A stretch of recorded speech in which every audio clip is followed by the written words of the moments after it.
urusan akhirat yang ngoyo. Apapun yang kamu miliki, ilmumu, jabatanmu, pangkatmu, pengaruhmu, kecerdasanmu, hartamu, kekayaanmu, semua jadikan itu sarana untuk akhirat, mencari keselamatan di akhirat. Nuwun sewu, bahkan untuk orang mukmin, Pak, istri saja bisa jadi bekal untuk akhirat. Tidak usah jauh-jauh pangkat, ilmu, tidak usah. Istri aja. Asal istri yang bawel, yang cerewet, sampean sabar, bisa jadi bekal untuk akhirat.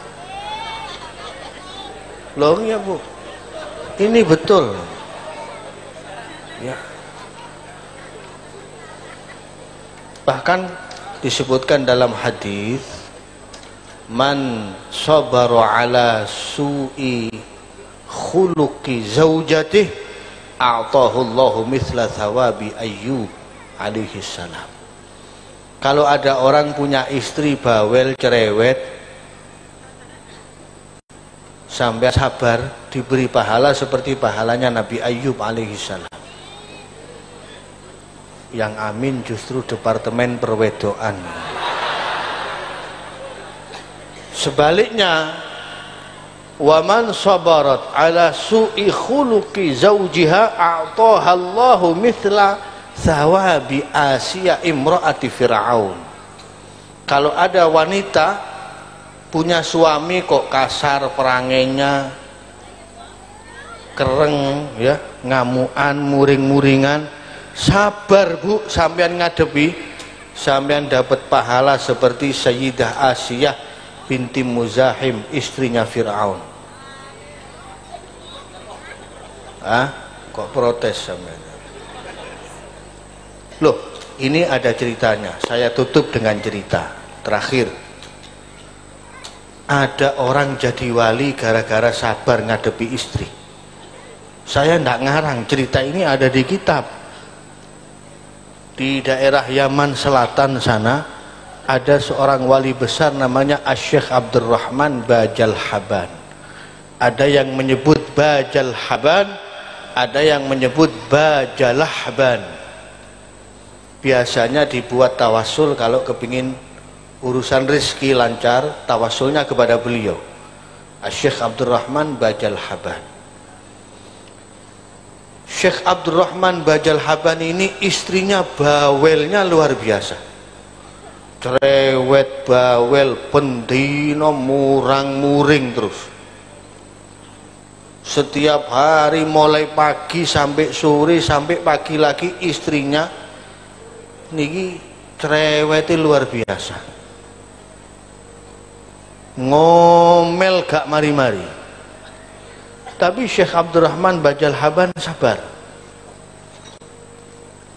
Suatu saat beliau ini keluar dari rumahnya, ada yang mengatakan diusir sama istrinya, ada yang bilang memang keluar untuk riyadhah. Keluar dari rumahnya, di tengah perjalanan beliau temukan ada satu gua. Karena capek, beliau mau istirahat di dalam gua itu. Begitu masuk, ternyata di dalam gua itu sudah ada 3 orang.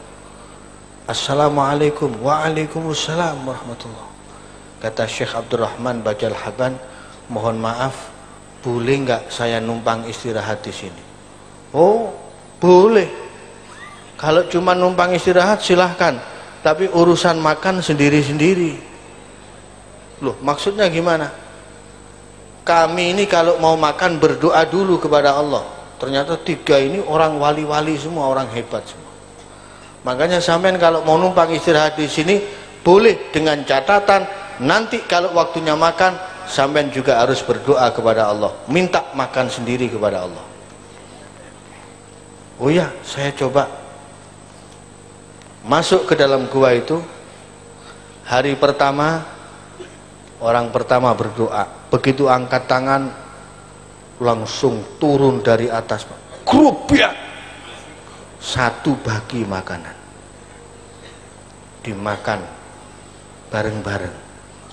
Hari kedua orang satunya berdoa lagi, turun lagi grup ya, satu bagi, satu nampan, dimakan orang banyak. Hari ketiga juga begitu. Terakhir hari keempat giliran Syekh Abdurrahman Bajal Haban. Sekarang sampean waktunya berdoa. Angkat tangan Syekh Abdurrahman Bajal Haban, baru angkat tangan langsung turun 4 bagi grup ya. Satu orang masing-masing dapat. Waget ini orang-orang. Wah, hebat wiridnya sampean, luar biasa. Zaman pakai wirid apa kok bisa begini? Loh, saya enggak pakai wirid. Loh, enggak, zaman tadi doanya gimana? Ini kami berdoa turunnya cuma 1. Zaman begitu angkat tangan kok langsung 4. Kata Syekh Abdurrahman, saya cuma berdoa, ya Allah, saya tawassul dengan orang yang ditawasuli oleh 3 orang itu. Doa saya cuma gitu. Katanya orang-orang ini, "Saman tahu enggak saya tawasul kepada siapa?" Enggak tahu. Saya ini tawasul kepada Syekh Abdurrahman Bajal Haban. Loh, itu kan nama saya, kata. Jadi ternyata yang ditawasuli di depannya, Pak, enggak tahu. Memang orang ini mendengar nama Syekh Abdurrahman Bajal Haban mau sowan tapi belum pernah ketemu. Jadi ya taunya di situ. Lah Syekh Abdurrahman Bajal Haban sendiri, beliau tidak tahu kalau dirinya wali. Memang wali itu macam-macam, Pak.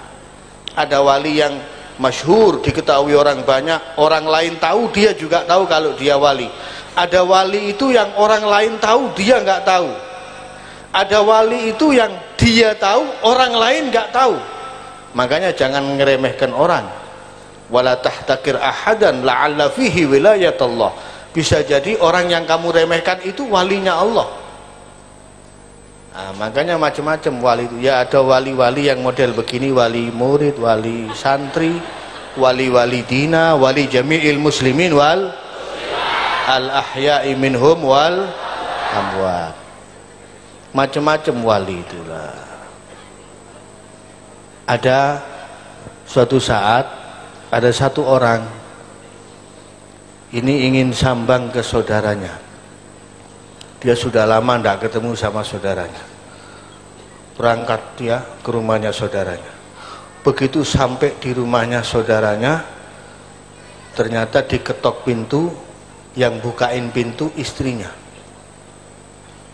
Ditanya, "Saman siapa?" "Saya adiknya suami kamu." "Oh, kakak sampean masih belum datang." "Loh, kemana?" "Masih cari kayu di hutan." "Ya sudah, kalau mau sampean tunggu." Wah, ini kereng, Pak, bojone, Pak. Akhirnya, ya saya tunggu, ditunggu. Ndak lama datang ini kakaknya. Dari jauh dilihat, kaget adiknya ini, Pak. Ternyata datang ini ndak tanggung-tanggung. Dikawal, yang ngawal bukan banser, bukan sipur, dikawal macan, kanan kiri macan. Kayunya dibawakan sama macan. Begitu sampai, setelah kayunya diturunkan, macannya pergi. Wah, ngumun ini. Heran, luar biasa sampean, Cak. Keramat. Punya wirid apa sampean? Dikiran apa? Enggak pakai wirid.